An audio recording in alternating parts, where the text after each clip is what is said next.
to At Home with Peggy. Spring is right around the corner, but it's still a little bit early to be doing outside chores. So we've come to this wonderful place, which is not at home, but we'll get to that, at the Rutgers EcoComplex Research Greenhouse. Now, we were here, I'd say about 5 years ago, and took a look at all the wonderful tomatoes they were growing, but they have expanded. And I have here with me Dave Specka, who is in charge of this place, which is just the coolest place I've been to in a long time. So what have you been doing? You've expanded, you've done new things, and still have these wonderful tomatoes. So what's going on here? Well, actually, we have expanded. We've added a couple more systems to the greenhouse that make it that much more environmentally friendly. And fun. And fun, too. And that's fun, right. yes. That all comes with it. What we've actually done is added a new component to the greenhouse called Aquaponics. And what aquaponics basically is a combination of recirculating fish? aquaculture. Is that fish? It sure is. You have fish here. We sure do. Swimming. Yeah. Oh, wow. And hopefully Okay, we'll get a chance to look at them. Are we going to see them swimming? Yeah. And then we're going to catch a few, hopefully. And then we're going to cook them at my house for dinner? Yeah. Okay. Definitely. That's something different we've never done. But you still have tomatoes. That's right. And actually the tomatoes are an important part of the aquaponics system. And we'll get to that later, how they're all tied together. They're like connected to the fish? I mean, you could saute them together, but I mean, there's something to do with the production? That's right. That's right. Okay. Actually, the important fit there is that the water that we use to raise the fish in is circulated through troughs that the tomato plants are growing in. The tomato plants act as a filter to remove the nutrients that they're produced by the fish, and then it filters the water so it can be recirculated back to the fish tanks again. Oh, so wow. we have a closed loop system and there's no discharge into the environment. Okay, but you still produce some good tomatoes, right? I mean, I want some tomatoes. We'll let you be the judge of that. Well, there's some little green ones here. That's Those are right. real cute. Yeah, they've got about another month to go before they'll be ready to pick. Do you have any big red ones, like slicers, and that I can put on a sandwich? And yep. Yeah, Actually, you've got some of them? This system is designed to produce tomatoes 52 weeks a year. Really? So we always have a crop that's ready to pick. Now, the ladies that pack the tomatoes, you want to tell me a little bit about them? Sure. They are handicapped people that live within Burlington County, where we're located. And they basically do all the day-to-day responsibilities to the tomato crop. They do the harvesting, they do the pruning, they do the seeding to start the crop, as well as things like disposal and some of the other activities that the tomato crop needs as it grows. So pretty much every aspect of this facility is geared towards making the world a better place. Yeah, I guess you could say that. Well, yeah. I think that's a good way to say it. So you're going to show me the fishies? Sure am. Okay, let's go see fishies. Okay. Okay, Dave, I have to admit, I have never seen anything quite like this. What exactly are we looking at? Actually, what we're standing in front of right now is 4 large tanks that we raise our tilapia in. What's a tilapia? Tilapia is a freshwater fish. It's very common, eaten as fillets, and they like warm water, actually. I can feel it's warm here. It's warm here. Yep. Wait a minute, you're telling me there's fish in here? Actually, there's almost 700 fish in every tank. There's 700 fish in this tank? That's right. What's this for? This netting is to actually stop them from jumping out. Sometimes when we feed them, they get so active they almost jump out of the tank. Okay, that's a good thing. Yeah. Okay, so how did you come upon the idea of raising 700 tilapia in a tank? This whole concept of integrating the fish production with plant production is copied after a system that's being done outdoors in St. Croix. Dr. Jim Ricosi, the professor who worked on it down there, and I worked together to modify his system so it would fit inside a greenhouse. And the idea is that we want to bring this technology to New Jersey so that our Jersey farmers can look at growing tilapia and greenhouse vegetables through the winter months. And so what we're doing right now is testing the idea to see if it makes economic sense. And do they taste good? Actually, they taste really good. Tilapia is a very mild fish. It's got a large flake to it, but a lot of people compare its flavor to flounder. Okay, so do you have a personal relationship with these fish? Are you in charge of them? Do you come out here and do whatever fishy things need to be done? I help a little bit, but actually most of the work is done by Dr. Joe Willis. So you're the big fish here. You don't get your hands wet. Well, no, I wouldn't go that far, although not anywhere near as often as I'd like to. I do admit that. Okay, so you're going to let Joe explain how all this is done? That's right. He's going to explain how things tie together. All right, let's meet Joe. Okay. Okay, I'm staring at this tank and I don't see anything, but Dr. Joe Willis is in charge of these fish and he assures me that they're in there. Are there fish in there, Joe? Oh yeah, there's about 600 fish in there, 1.5 to 2 pounds each. Okay, it's a lot of eating. That's a lot of fish. What's that fuzzy stuff in the center? Oh, the fish, whenever they aren't feeding, kind of hang out near the bottom, and the proteins in the water will kind of make a foam on top of the water. But when you feed them, they come up and they really churn the water. They're pretty active when you're feeding them. You said it was made up of tannins, which I relate to in oak leaves. So what does it have to do with here? The color in the water, the food is made from a plant source as well as the minerals and the other ingredients that are added to the food, and the tannins act as a prophylactic. They help to protect the fish from diseases. Really? So you could treat the water to get rid of the color, but by doing so, we kind of make the environment less hospitable to the fish. So we kind of leave the color in there, keeps the fish healthier. So this is like a natural balance and a natural way of raising them that sort of minimizes disease possibility. Yeah, a lot of what we do here at the facility, we try to link systems together, use the naturally occurring systems to control diseases, to prevent diseases, have everything working together so we don't have to bring in the chemicals. Now behind me is a whole bunch of different kinds of plants. We've got tomatoes and we've got kale and we've got some really outrageous ornamental stuff. That black taro is a beautiful garden plant. What does that have to do with all this? What this all is the fish, we link it together with the plants. So the fish, when we put the food in, of course they have waste like all animals. You mean fish poop? Fish poop. Okay. We got fish poop water. All right, we got fish poop water. Okay. But the water flows out of the fish tanks, goes through a couple of filters that you can see back here in the background where most of the heavier solid waste is removed. And then bacteria in the water cause the rest of the waste to become soluble. So now it becomes fertilizer for the plants. So it's a closed system. It's a closed recirculating system. We feed the fish and the fish feed the plants. And the plants clean up the water, which comes back to the fish. So from a greenhouse New Jersey agricultural perspective, you can continue to produce all year round, and whether you choose to do the fish with food producing plant material like your tomatoes or your kale, or if you tend to be on the ornamental side, you have flexibility to enhance your business but make it year round. Yeah, that's what we're trying to show here, that there's a lot of things you can do. It's not a system that's bound to just one product. Okay, I want to feed these fish. Okay. Can we feed these fish? Let's I want feed to see the fish food. It doesn't look very interesting. Looks a lot like dog pellets. Yeah, or rabbit pellets, or it's brown. And that's better for fish than anything else? What's in there? Yeah, this is all formulated to provide the fish with all the nutrients they need. It has the protein, the fat, the carbohydrates, the minerals such as calcium, magnesium, all that's added to the fish food. So this is supercharged fish food to grow big fish fast. That's right. Okay, well. We go from 1 gram fish to 900 grams in 36 weeks, so they grow pretty fast. Can I just like do this? Yeah, go ahead, throw some in. All right. Right in the middle I throw it? All right, this is cool. Okay.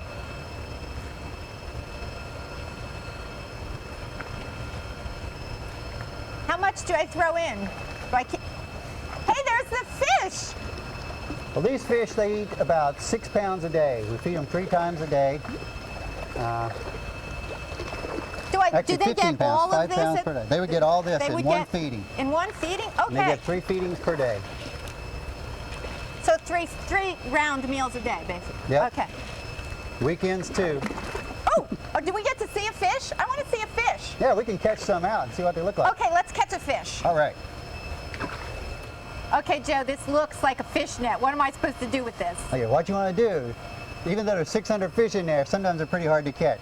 So you want to put the net out towards the middle and bring it back to the wall rapidly, and then bring it up. Do I turn it this way? Like that. Okay, and I just put it way in the middle. Yeah, you'll probably come up with 3 or 4 fish. I will not. Okay, it's in there. Down to the bottom and back to this wall, and then scoop it up. Ah! Oh no! Hey, Joe, Now you know why we have the net on top. Oh. Okay. Putting him in there for me. Put it in the net. There we go. Okay, well, that is a big fish. They don't start out that big, do they? No, they start out, see this one. How big are they when you put them in here? Oh, See, this my. fish is ready for your plate. When Well, we put them in here, they're usually about the length that this fin is now, 1 gram. well, that was very And then exciting. they'll come So, up to about 2 pounds. This fish is about a pound and 3/4 can I right now. take him home for dinner? Not out of this tank yet. Why? Because when the fish are growing in the tank, like you're talking about all the colored water and Yeah. the protein, well, the flesh of the fish can actually develop a flavor. Like tannins? That's not very pleasing. Yeah. Well, tannins don't taste very good. No. And so what we do before the fish are harvested to eat, you actually take the fish and put it in fresh water with no food for 1 week. And that it doesn't gets- hurt the it, fish like, at all. flushes out and their that flushes system? the system, Okay. cleans up the meat, and it has a real fresh taste to it then. Don't they do that with like clams and other things that to Yeah, get all the virtually sand all out of them? the food that's grown like this, aquaculture, aquaponics, they purge the food before you consume it. Now he's kind of pretty. He has a little pink tail and a little pink up here. He doesn't look happy though. Let's put him back in. Okay, here he goes. All right. Okay, well, I didn't exactly catch him. He kind of jumped out, but that's good enough for me. Okay, now I want to see the worms. Can we see the worms? Sure, let's take a look Okay, at the is there worms. anything else we need to see here? That Okay, shows how let's we go do it. see the worms. Okay, this is something I've never seen before. Apparently there's worms in there, and Erin McBride is in charge of these worms. Just like the fish, I don't see any worms. Are you sure they're in there? Oh yeah, there's thousands of worms in here actually. Thousands Yeah. of worms. Okay. They don't like the light, so that's why you don't really see them. So you get to play with them with rubber gloves. Is that right? Okay. Yes, you don't really need rubber gloves. There's nothing wrong. It's just who wants to get dirt under the fingernails? No, I agree. I agree.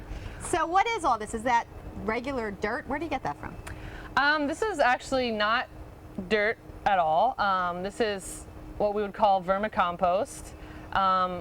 It starts out as really any kind of organic matter that you would put in a regular compost pile. So a little cow manure, a little vegetation. Okay. Yeah, pretty much anything that you would use. So the plant material that's residual from the tomato production, that can go in here? Yep, So yes. again, we're still working with the closed system. Okay, yes. good.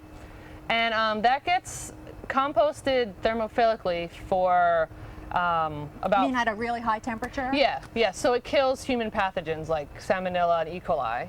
Which is good. We want to get rid of them. Yeah. Okay. And then that would feed into the top of this. There's like a hopper up there. Yeah, there's a hopper up there. Feed into this, what we call the worm gin. The worm gin. Okay. And it just feeds out, and the worms are in here, and they just. So what do you eat. do with the worms? Well, actually, we have a system where we take the worms out and they go back in. So So about you- 90% of the worms will go back into the system. So you don't harvest the worms for No, anything? nope. You We just wanna keep the using worms, them. You yep. keep the worms. Keep them working. Yep. Keep that little worm labor going on Uh-huh. in there. Okay. Can I play in that? Oh yeah. Can I go Sure. do that? I want. They're in there any place. I mean, I just. Yeah. Sometimes they're hard to find. They tend to clump together sometimes. Really? But it's pretty. Oh. It's pretty gloppy in here. Okay. See, All right. See, there's some worms. Oh, there's one. Is that the red wiggler we Yes. referred to? Yep. Oh, wait, there's one. There's one. There's one. I got one. Looks like Oscar. I had a pet worm when I was a kid. He died in my underwear drawer. Okay, there's one. Here we go. Nice You got little one? worm. Okay. Here's some. Can you get that one? There we go.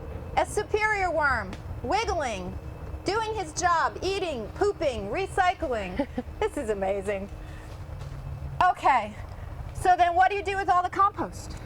Well, it can be used directly on your plants like any other compost, but what we at TerraCycle do is we actually make what you would call vermicompost tea or vermicompost extract, where we take a small amount of the finished compost, we mix it with water, and then we'll filter out the compost and the water, or the compost tea actually.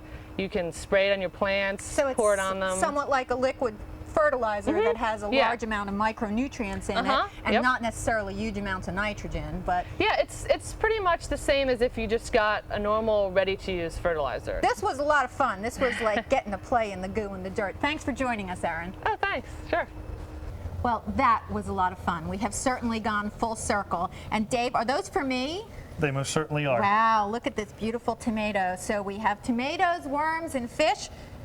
Sounds like a great dinner. Oh, well, better leave off the worms. But thanks for joining us today here at Home with Peggy.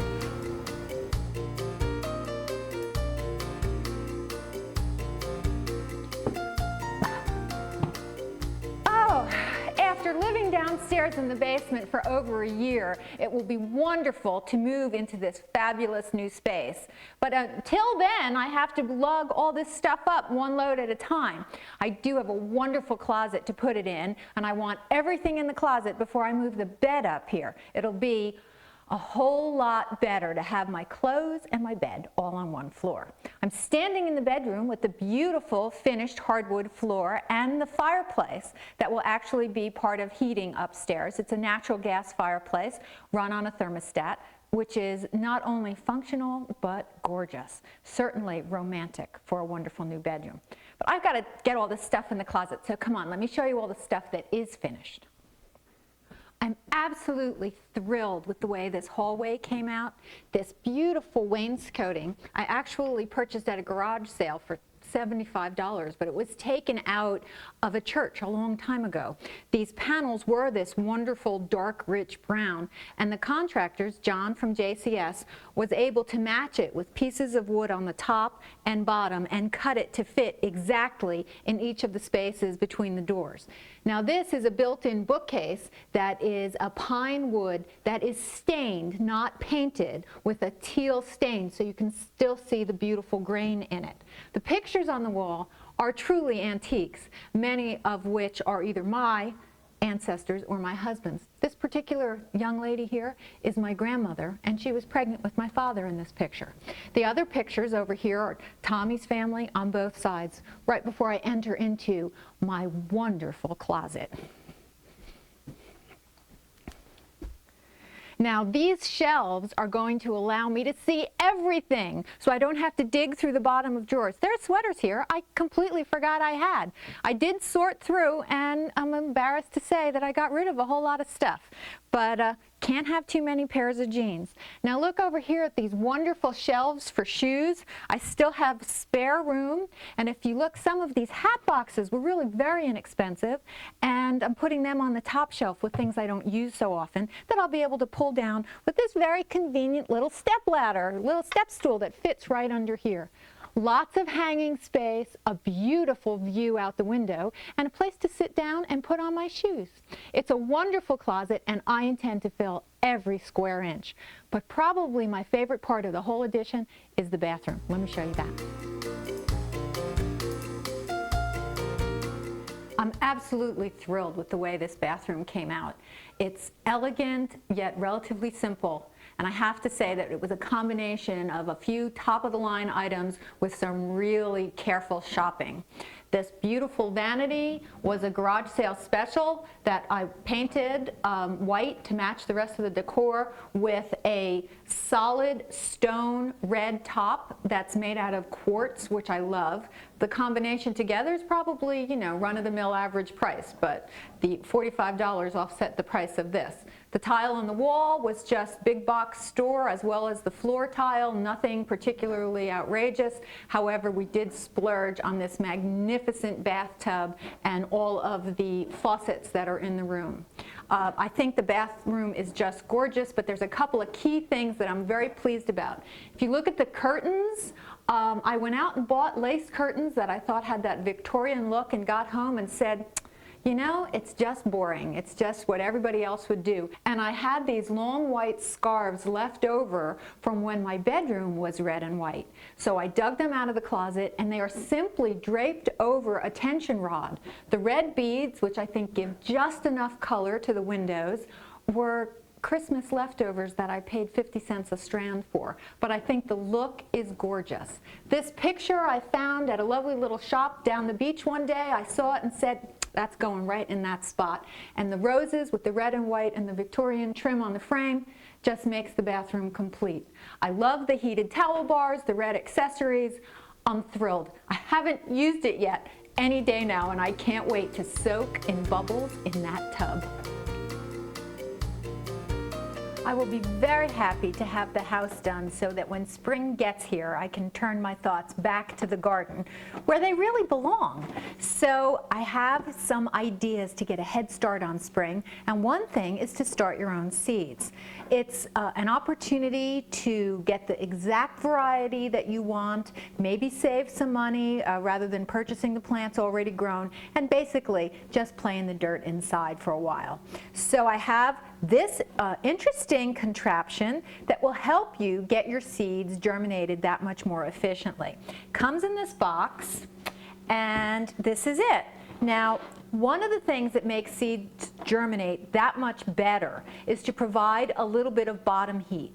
Seeds germinate best when soil temperatures are between 70 and 75 degrees generally, and that's a little bit warmer than it is in most homes. Also, if you're using a windowsill, the windowsill can be chillier, so using something like this is very effective. Now, we have here this tray with cells for starting individual seeds, but this is the trick. It's this heated mat that will raise the temperature, the ambient temperature, between 10 and 20 degrees, making an almost perfect temperature for your seeds to germinate. Now, you do have to be careful that you don't allow this to sit in water. It is electric. It has to be plugged in, but it works very effectively.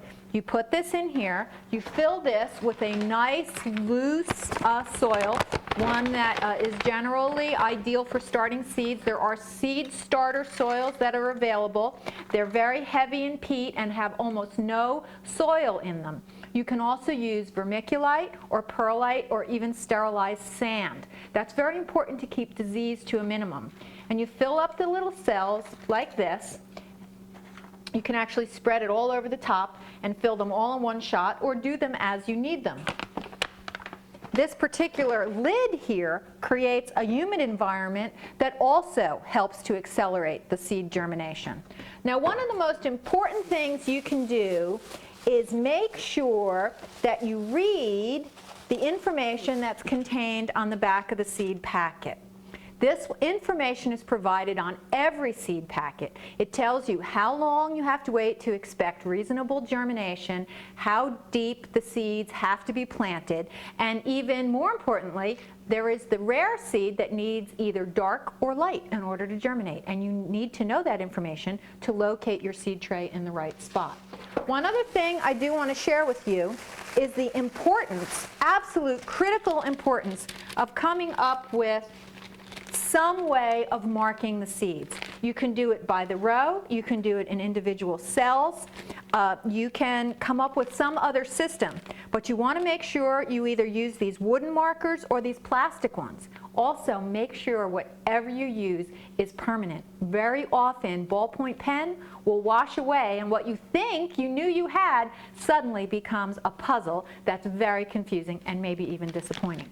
So remember your temperature for germinating, keeping them moist but not wet to avoid damping off, providing drainage, good light, marking your seeds as you plant them, and follow all the directions on your seed packet, and you're off to a successful spring, even in the middle of winter.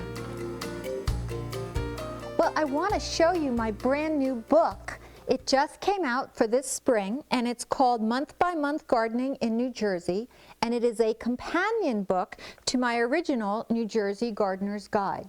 Now, the New Jersey Gardener's Guide tells you about 180 or so different plants well suited for New Jersey, all different kinds of plants. But the Month by Month tells you when you need to do what. Pick a topic, roses, vegetables, fruit trees, and go to that chapter in the month that you're interested in. In March, for your fruit trees, it tells you it's time to prune. So that's when you do it. One of the advantages of this book is that so often home gardeners think that on that first beautiful warm day in spring, it's time to get out and get started. Truth is, if you wait till that sunshiny blue sky day, you've already missed half the season. So you want to make sure that you ensure your success by getting your projects done at the right time. And this book will help you do it. So I hope you enjoy it. After carrying all of those clothes up to the second floor, I've worked up quite an appetite. But I'm also having company for dinner. So this is what we're going to do. I'm going to prepare dinner and put it in the refrigerator so it's ready to go for later. And then I'm going to make one extra for me for lunch. And I'm going to put that in the oven right now. So let me preheat the oven to 350. And I'm taking out of this bag a ton of tilapia. We were at the fish farm at the Burlington County Research Facility and learned quite a bit about tilapia. And I also learned that if you go to the market and buy it, it is the fresh fillets, not the frozen fillets, that are more likely to come from fish farms in New Jersey or along the East Coast. The frozen tilapia that's also available could come from South America or even as far away as Asia. The tilapia is actually native to the Nile River and is under cultivation as a warm water fish at fish farms apparently all over the world. Now, it takes about 1 fillet per person. Now, I'm having 7 people for dinner, so I will line up 7 fillets in this pan. We can squish them just a little bit. And then I will have 1 extra that I'm going to make for lunch. Now, you don't want to bake this for too long. About 10 to 15 minutes at 350 is really all you need. Now, these that are packed in here a little bit more, you may want to maybe a bit closer to the 15 minutes. 1, 2, 3, 4, 5, 6. Okay, here's the 7th one. Just a little bit of squishing. They should fit just fine. And here's one for me for lunch. I'll put that in there. Let's roll this up and get it out. Now, you can get very fancy with this kind of fish if you like, but I prefer to keep things simple. So we have 1 little tilapia in here, and we're going to put some butter on it. Butter and lemon, I think, always works nicely for a lot of different kinds of fish. So we'll just dot some butter on here. And I will do the same thing for the dinner fish. Then I'll just cover that all up and put it in the refrigerator. Again, it only takes 10 or 15 minutes, so I'll take it out of the fridge tonight and pop it in the oven while I finish making a salad and maybe some potatoes. Now let's cut this lemon up.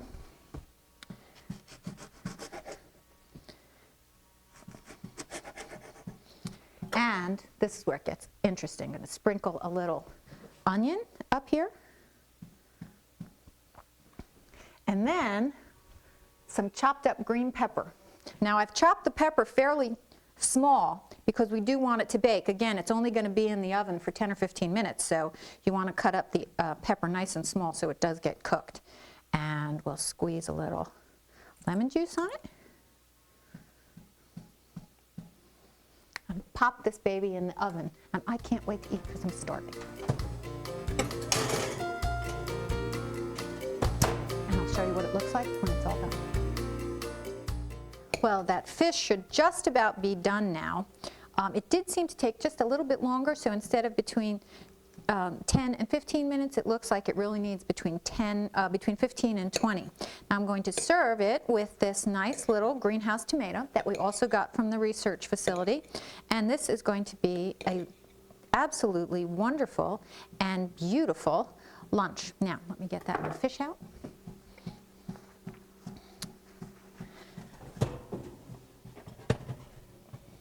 Looks absolutely perfect.